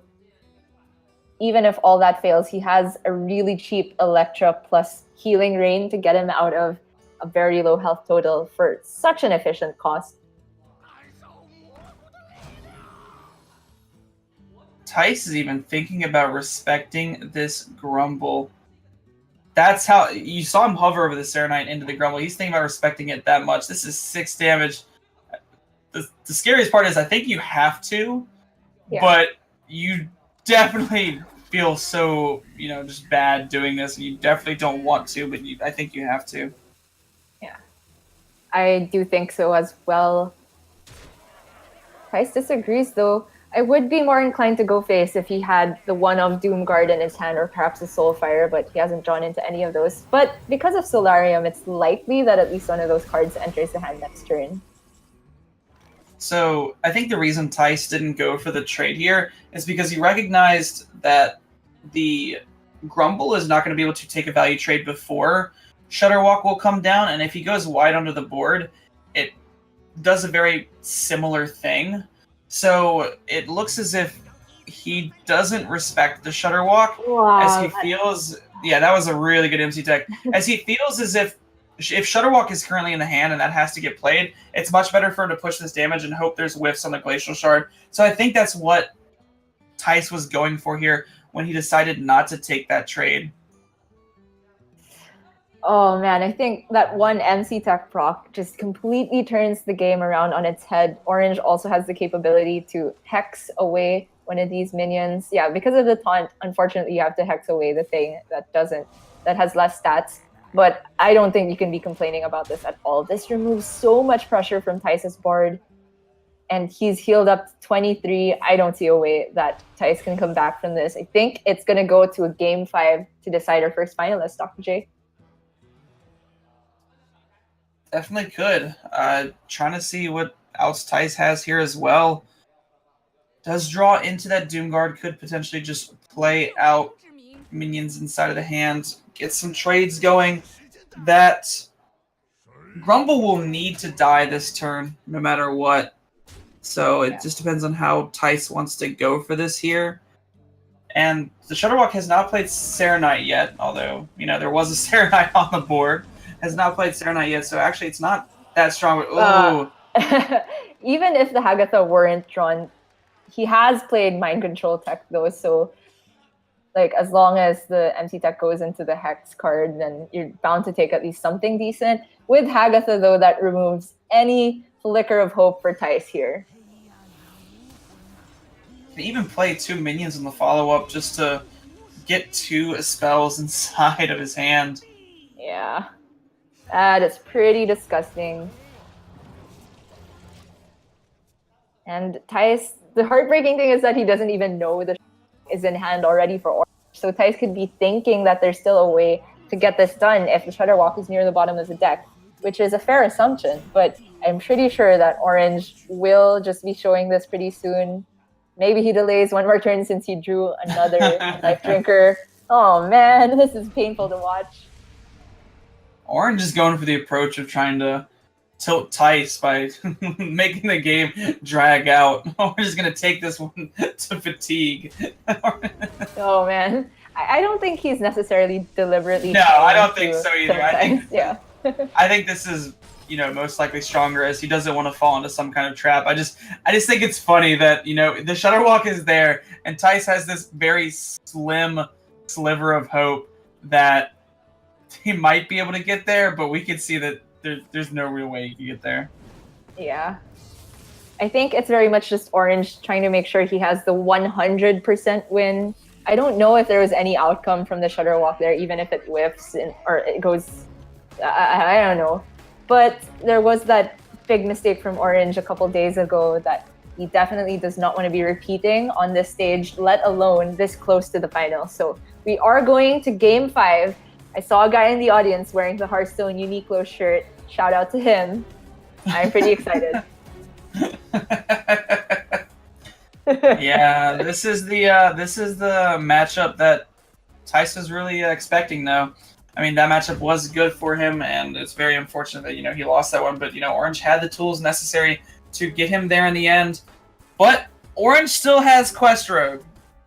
Orange needs to get Quest Rogue through. Yeah, and I gotta say, Zoo versus Quest Rogue is definitely not easy for the Quest Rogue, but it's still not as hard as Tempo Mage. A lot of the time, I would say it's difficult for the Quest Rogue because Zoo can refill post-Vanish very, very easily. It's like they can do things with Happy Ghoul that allow them to put as much as 10 a tap onto the board for 6, 7 mana. And Quest Rogue often relies on having one turn of breathing room post-Vanish and not dying. And then they complete the quest and then just use very mana-efficient healing in the form of Vicious Scalehide. But against Zoo in particular, I don't think they get the breathing room post-Vanish that easily. One tech decision that Thais does not have inside of his list that sometimes helps a lot in this matchup is Mossy Horror. Thais is not running Mossy Horror. Cannot speak tonight.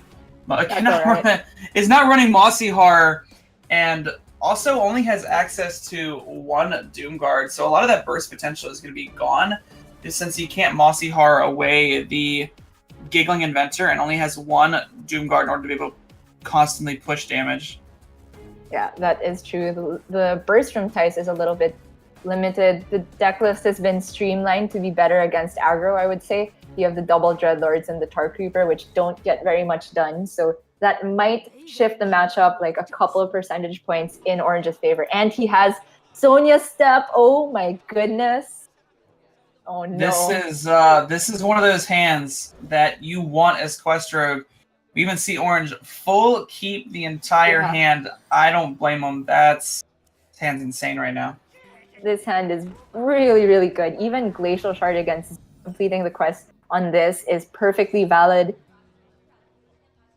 Man. Okay, at least thankfully for Thais, he has the Void Walker to make sure that the Glacial Shard can't just straight up kill the Flame Imp. But as soon as Orange gets a charger with the Sonya Step, things are going to look very dicey for Thais. And you see Orange there go for the Glacial Shard over, just getting the quest down. A lot of times against aggressive matchups, you won't need to play the quest for potentially the first couple of turns. It was especially the case when Firefly was in the game, or not in the game, but in the current Quest Rogue lists, as you would rather contest the aggressive board than get the quest down and kind of delay the board states, as you really want to clean them up as quickly as possible. Yeah, and Orange shouldn't be too worried about giving up the Glacial Shard without proccing the quest, because he is more likely to finish the quest with Sonya plus some kind of charging minion. So definitely like the turn 1 Glacial from him there. Orange can use the turn to dagger up and kill one Voidwalker. The game plan is basically survive until you get Deckhand or Boar. Yeah, but right now it's a pretty tall task to ask for, especially when, as you can see in the hand right now, it does have those very powerful turns, but has a couple awkward cards with it. I mean, the Valera, very powerful late game tool, but this early in the hand is not what you want. Yeah, it's just unfortunate for Orange that he has to give up his one minion to get rid of one of the least threatening things, that Flame Imp that could really put in all the work that Thijs needs to win this game. But the next few draws are crucial as well. If he gets Soul Infusion, the Starry Knight could be really, really scary because I assume Thijs will find the time to play out the Light Warden.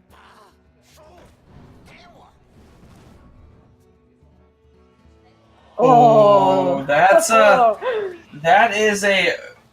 very strong draw. I've heard Prince Kaliseth is a very powerful card. That is a draw to match the Sonya step draw for sure. And Orange, is he going to get the time to even do that? I feel like the turn needs to be Mimic Pod. He needs to get something better to do. Next turn, he can go for the quest and then Sonya step, but he'll be taking at least 8 damage in the process. Okay, that is a deckhand.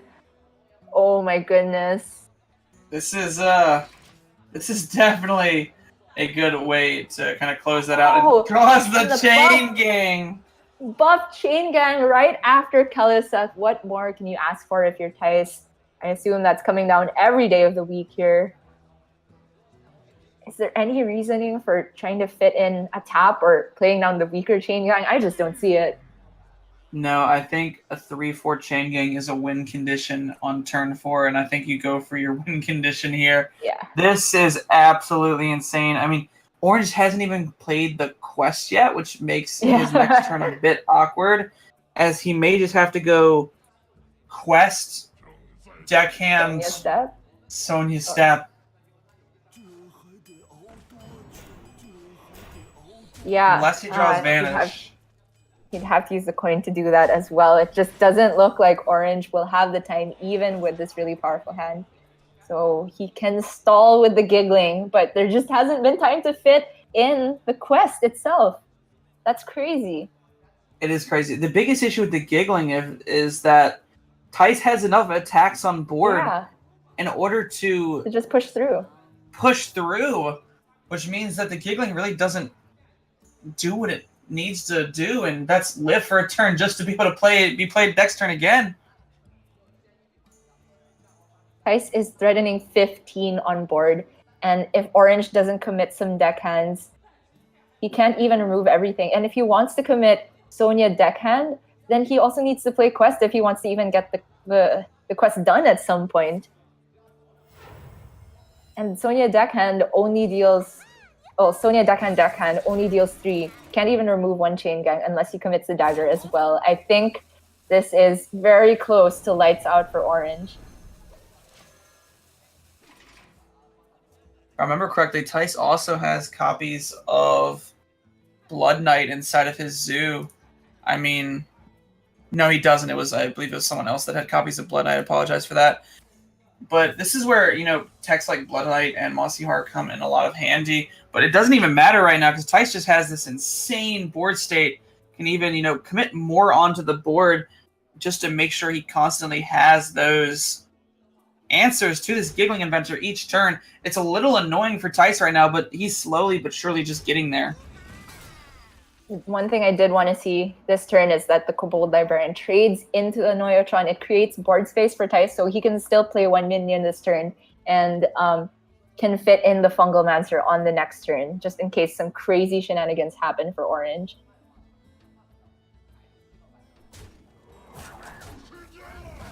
So it's Vanish or Bust as far as I can see. Even appears that Thijs just wants to... Mana. He doesn't have enough mana for Vanish. No, he doesn't. Either. So that's just the game. I mean, okay, Giggling Inventor, I just don't think it gets there with... Okay, so there's no rune to play the Fungal Enchanter. So giggling plus wax can maybe help you survive. In that case, orange will go for the quest.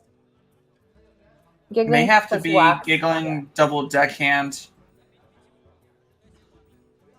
True.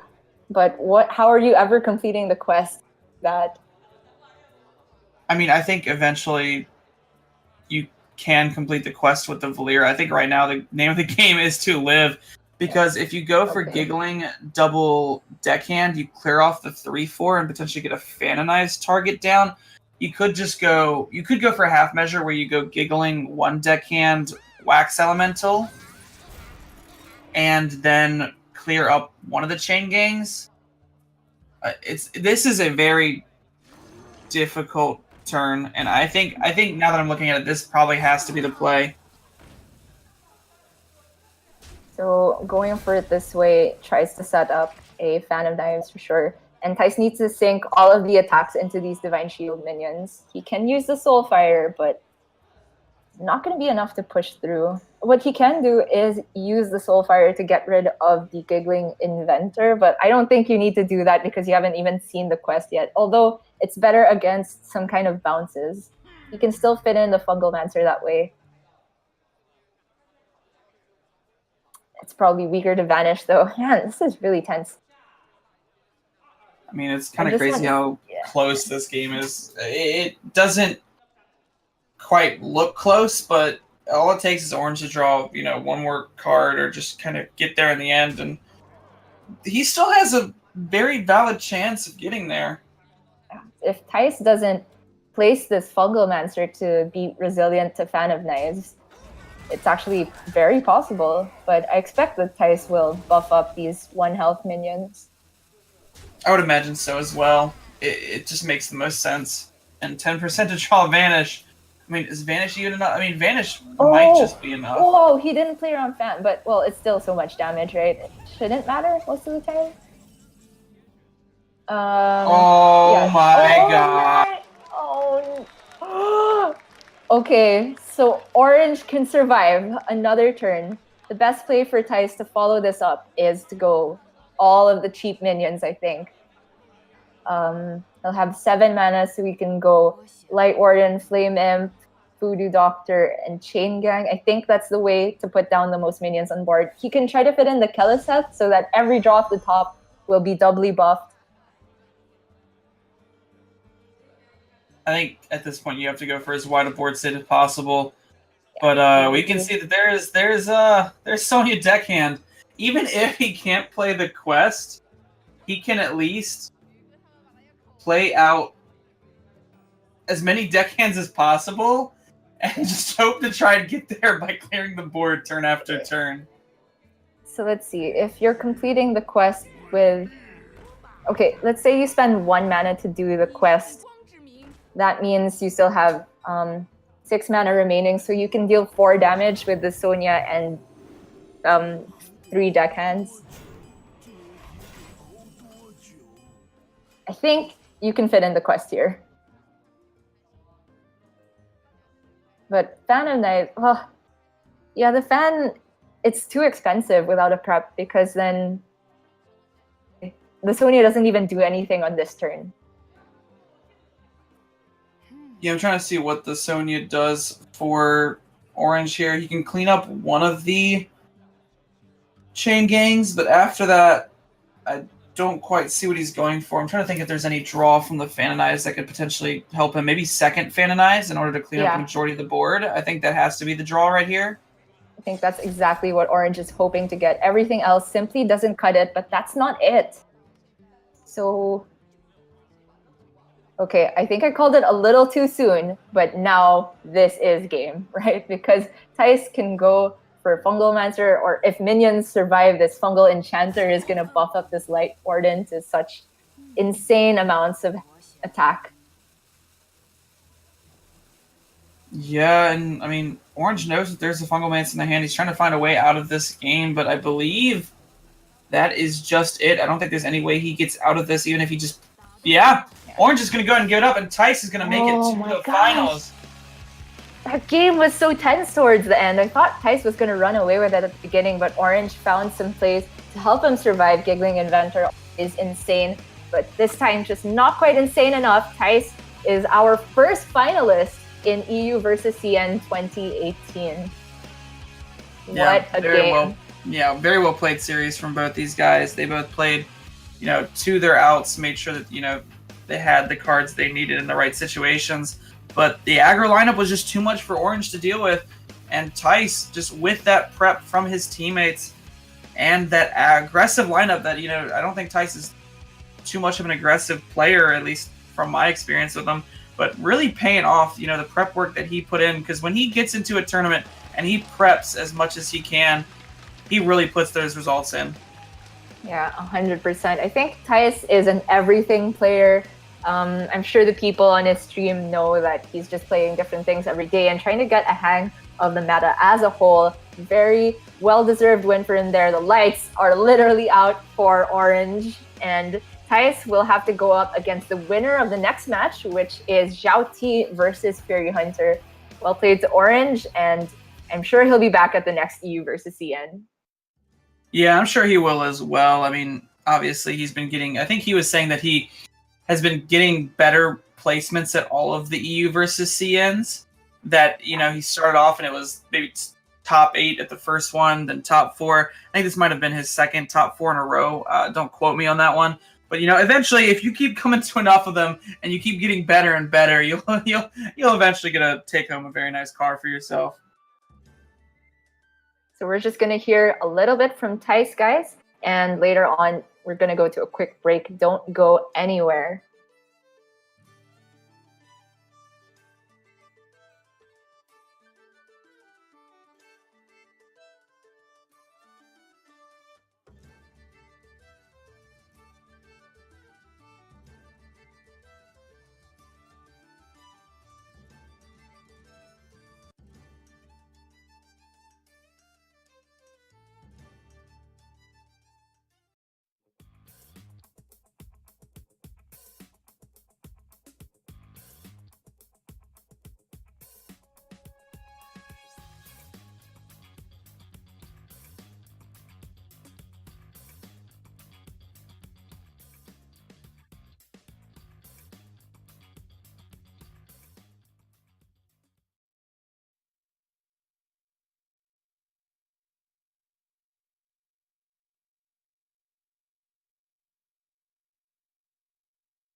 欢迎来到2018炉石传说中欧对抗赛的赛后采访环节，我是小袁。大家好，我是 Frozen。好了，那我们先恭喜太子成功晋级，那接下来让我们的太子和大家一起来打招呼。Introduce yourself. 欢喜嘎喽，我是Thijs。大家听懂了吗？国庆快乐，也非常感谢我们的这个观众们能够在国庆假期来到我们的现场。好，那我们首先第一个问题要问到太子。其实，在赛前呢，我们看到太子一直在和 Orange 拥抱，那赢得了他的战胜了他的好朋友之后，他的心情怎么样呢？ Looks like you were really good friends of Orange. How do you feel after beating him? Yeah, Orange and me, we have played against each other over the last 4 years. We faced each other always at these high-stake tournaments. We are friends, but we both, of course, want to win. And now that I beat him, I really want to also win the final a bit for him as well. 他说他有一点想要，也是为了橘子哥赢了决赛。他这4年来讲，和橘子哥打了很多高额的比赛，所以已经和他是一个很好朋友。我们也记得橘子哥在前2年中欧赛场上的风采，也记得他在今天赛场上的表现。好，那第二个问题就是我们看到太子从第一天比赛到现在，无论是抓卡组对阵，还是他的这个打法上，都变得非常稳健。我想问一下，他觉得自己的变化在哪里 So how do you think your play changed in the past few days? I won't lie if I wouldn't say I was nervous today. I was definitely more nervous. There is so much on the line. It's life-changing what is on the line. So I am definitely a little bit more nervous. So maybe there are things to improve here and there. But I still think overall, the Meligos Druid was so important against the Quest Rogue. I think overall I played it very nice there. And yeah, just super happy now with the win. 他说他今天也是非常紧张的，但是他现在有很多就是可以改变生命的在线上所以呢，他想要这次赢得这次比赛。是的，那我们最后问题要问到这个太子了，就是下一场比赛将会是由小 T 来对阵到 Fury Hunter， 他觉得谁会获胜呢？而他最想要面对的是谁呢？ Who do you think will win between Fury Hunter and Xiao T, and who do you want to face? I think lineup-wise, Xiao T is a little favorite. I faced him in the group stage already. I think I'm pretty okay against him. Fury Hunter is very similar to Orange, so I think both are fine for me. But yeah, we'll just see what comes in me in the final. I'm ready. 他说他已经打过小 T 一次，在小组赛已经取得过一次胜利。然后呢，他觉得小 T 打 Fury Hunter 是有优势，然后他想和小 T 在决赛对战。好的，那我们再次恭喜一下太子。那我们接下来要进行的呢，就是抽奖环节，将会由太子为我们抽出的是黄金公开赛3亚战暨公开赛5周年庆典的亚特兰蒂斯酒店的住宿。我想问一下，现场有多少是太子的粉丝呢？OK， 那接下来有请到我们的 Sugar 拿上我们的抽奖箱，让太子为大家来抽出今天现场的第一位的幸运来场观众。Choose one. Okay, the first number. The first number. 1. The second number. 9. The third number. 3. 193号，这位在现场吗？请站起来起立，让我看一下193号。好的，恭喜这位。那请到我们的这个门口的工作人员处来登记你的信息。再次恭喜你，我们也非常感谢太子把好运带给了我们现场的观众。好了，那我们这一时段的赛后采访和我们的抽奖已经是全部结束了，马上来期待到下一场的对决。我们先稍事休息。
My realm stands in defiance of the Raven Lord. Now his armies assail us, led by his most sinister generals. Whitemane, Witch of the Hollow. Maiev, Spider Warden. The Phantom Knight, Zarya. Alexstrasza, Aspect of Undeath.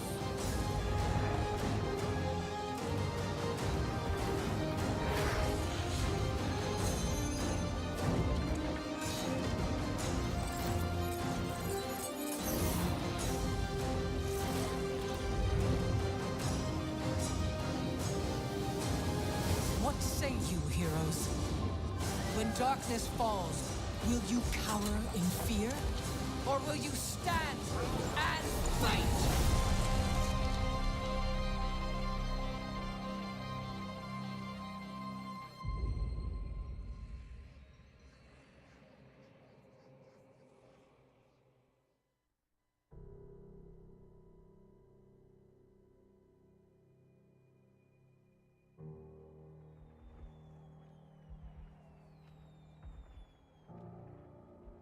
生生不息的仇恨，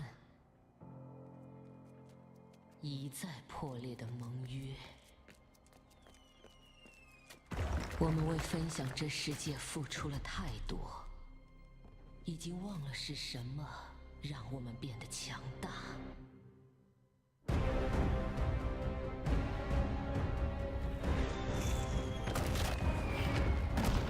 密集队形，整体推进。洛丹伦是我们的，陛下，他已经走投无路了。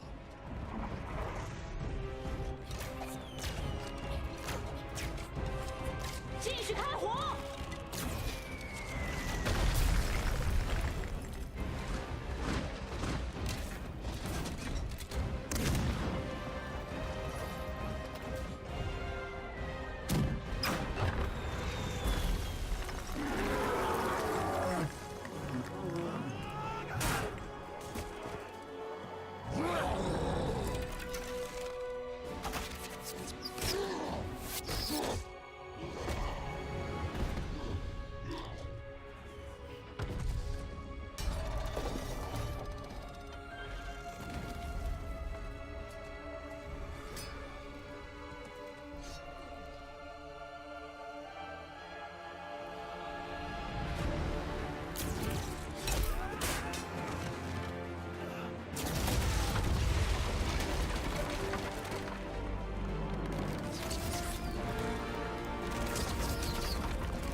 必须团结一致，为了联盟。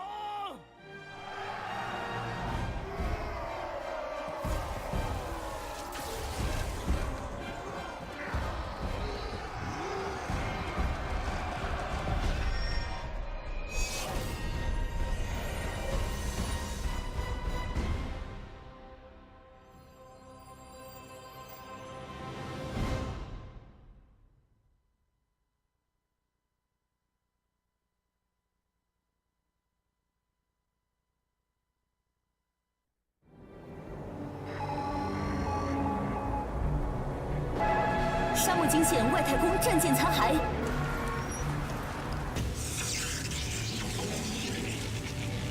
拥有外星种族登陆地球，星球大战一触即发。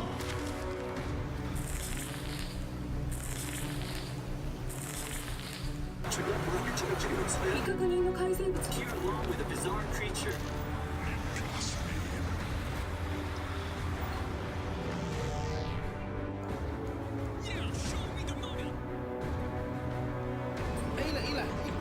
小狗抱上去。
这是《星际争霸2》有史以来最大的改动，免费游戏。梦想过率领自己的军队跨越星际去执行任务吗？那就从《星际争霸2》的单人战役模式开始吧。你可以免费畅玩自由之夜战役，该模式适合即时战略游戏新手。对决模式是即时战略游戏的核心玩法，从3个种族中选择一个：无畏的人类、贪婪的异虫、高贵的精灵，打造自己的大军，展现战略头脑，迈向胜利。所有的对决模式都完全免费，你通过玩游戏就可以解锁天梯的资格。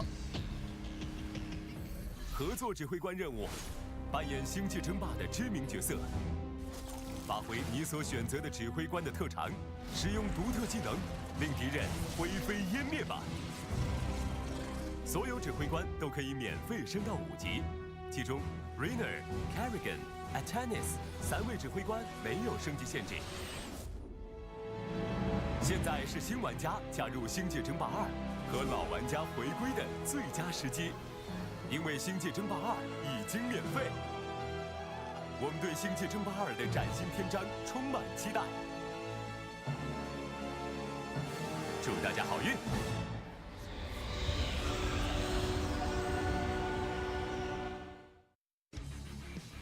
欢迎回到2018中欧对抗的赛场，接下来将是第2组选手的登场。首先，让我们用最热烈的掌声有请2018黄金超级联赛第1赛季亚军小 T。